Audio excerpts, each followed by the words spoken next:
Hello everyone, I am the Autistic Girl and today I will be discussing the term GSM in paper. Has it ever happened to you that you could do a particular art technique on one sketchbook perfectly, but you couldn't do so on another sketchbook? The reason lies in the term GSM, making this term important for all traditional artists. First, we need to know that GSM stands for grams per square meter.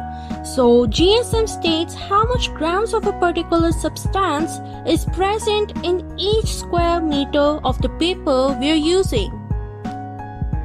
The substance we use in the making of the paper is wood pulp. So, GSM states how many grams of wood pulp is present per square meter of the paper. So, if you think about it, GSM states the thickness of the paper we are using. The more wood pulp is put per square meter, the thicker the paper will become. And the same is true for the vice versa statement. Now that we have covered the layman explanation of GSM, we will now look at a more mathematical explanation of this term. The formula for calculating GSM of a paper is the weight of reel in kilograms into 1 lakh or 100,000 upon length of the paper in meters into the width of the reel in centimeters. Now we are going to take fictitious values and find GSM of a paper as shown on the screen. Let's look at some important points of GSM. Number 1. The other name for GSM is paper density. Number 2.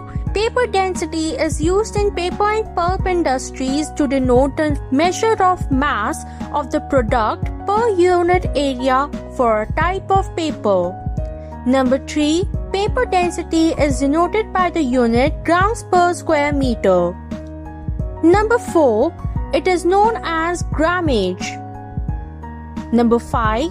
When GSM is expressed as mass per number of sheets, it is known as basis weight. These important points of GSM were a little technical, so now we are going to look at some more points of GSM which everyone should know. Number 1. 35 to 55 GSM is the lowest GSM of paper. It is used to make tracing paper and butter paper.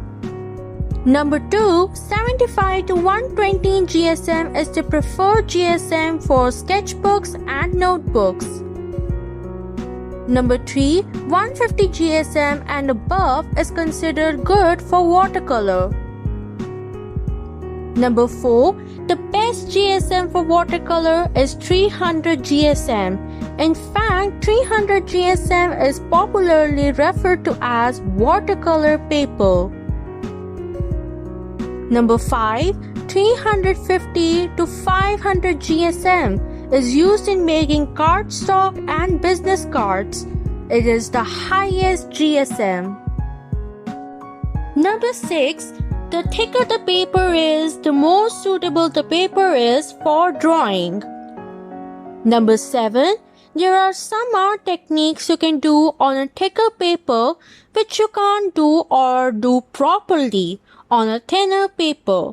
For example, you can do any watercolor technique on a 300 GSM paper, but there will be some watercolor techniques which you won't be able to do on a thinner paper like a paper of 260 GSM.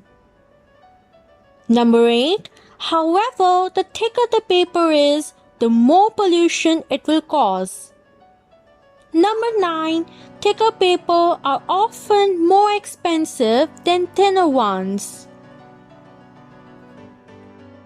So now we know that the higher GSM will go, the more wood and more wood pulp would be required to make the paper, and the total cost would be higher as well.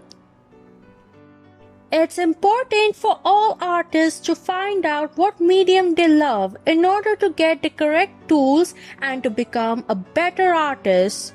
If you are a color pencil artist, then a 300 GSM sketchbook is not for you, as you will have to invest more in the sketchbook than the correct tools.